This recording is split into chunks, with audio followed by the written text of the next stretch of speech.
Charlotte's Web, Chapter 11. The next day was foggy. Everything on the farm was dripping wet. The grass looked like a magic carpet. The asparagus patch looked like a silver forest.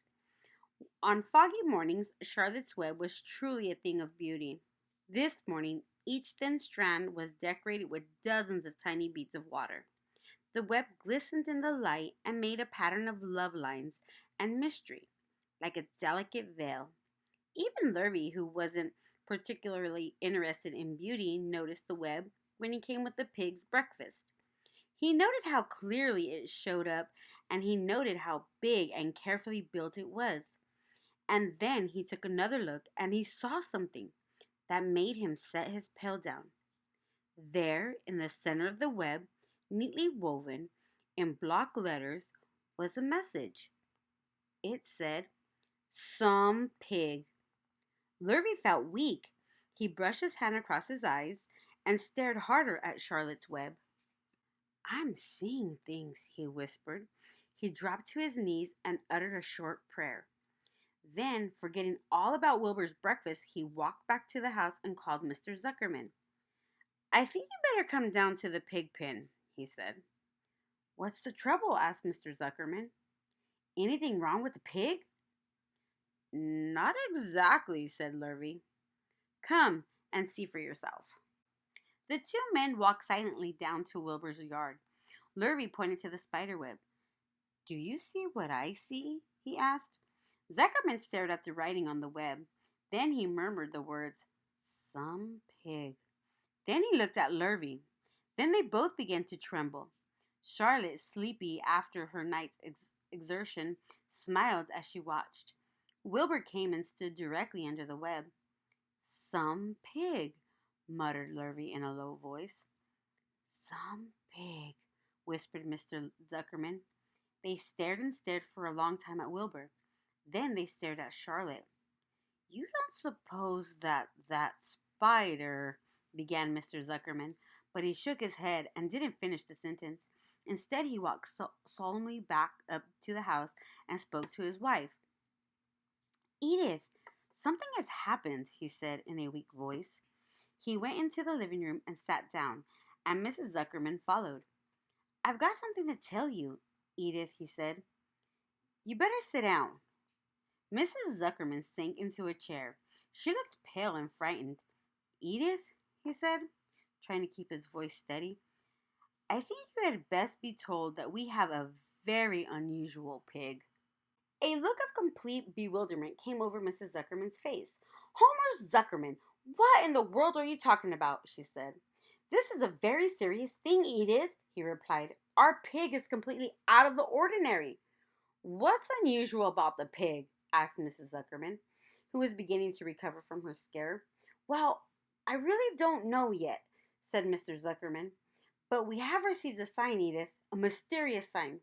A miracle has happened on this farm. There is a large spider's web in the doorway of the barn cellar, right above the pig pen. And when Lurvy went to feed the pig this morning, he noticed the web because it was foggy. And you know how a spider's web looks, very distinct in fog.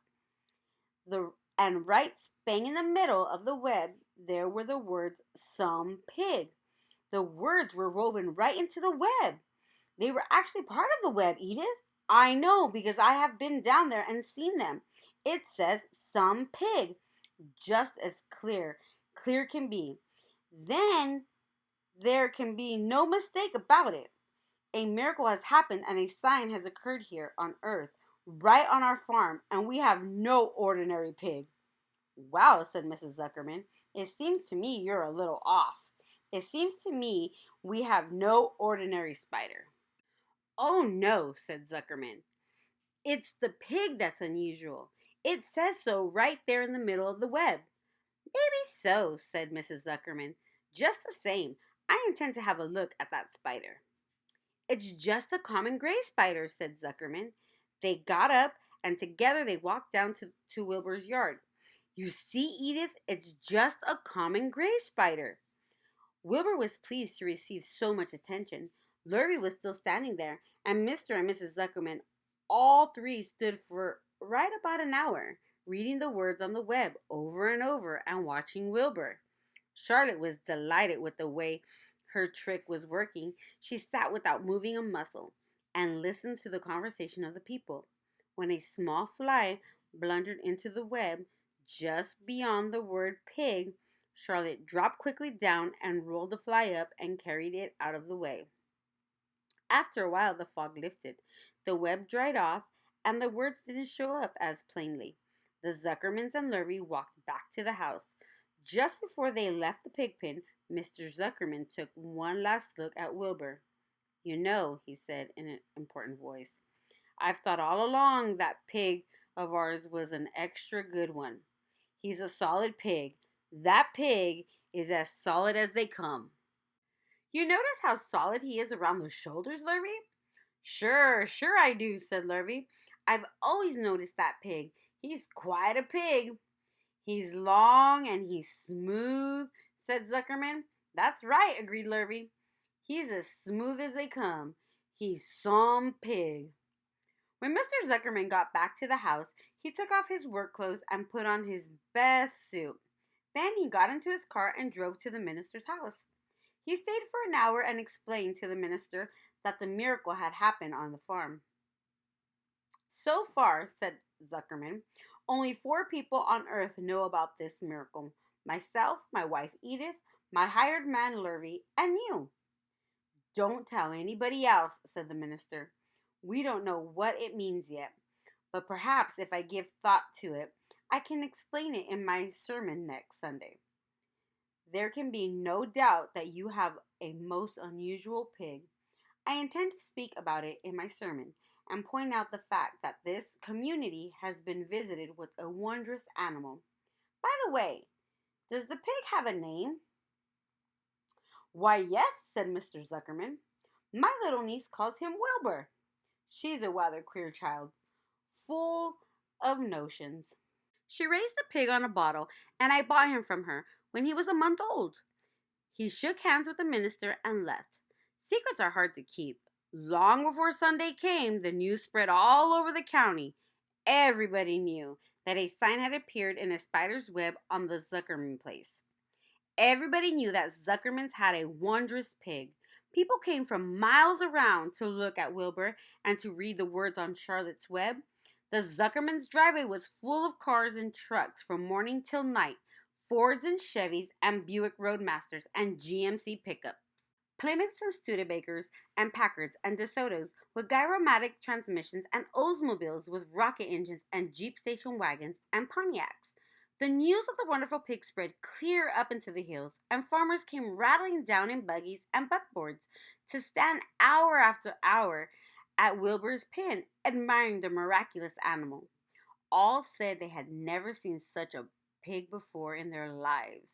When Fern told her mother that Avery had tried to hit the Zuckerman spider with a stick, Mrs. Arble was so shocked that she sent Avery to bed without any supper as punishment. In the days that followed, Mr. Zuckerman was so busy entertaining visitors that he neglected his farm work. He wore his good clothes all the time, got right into them when he got up in the morning. Mrs. Zuckerman prepared special meals for Wilbur. Lurvy shaved and got a haircut, and his principal farm duty was to feed the pig while people looked on. Mr. Zuckerman ordered Lurvy to increase Wilbur's feedings from 3 meals a day to 4 meals a day. The Zuckermans were so busy with visitors, they forgot about other things on the farm. The blackberries got ripe, and Mrs. Zuckerman failed to put up any blackberry jam. The corn needed hoeing, and Lurvy didn't find any time to hoe it. On Sunday, the church was full. The minister explained the miracle. He said that the words on the spider's web proved that human beings must always be on the watch for the coming of wonders.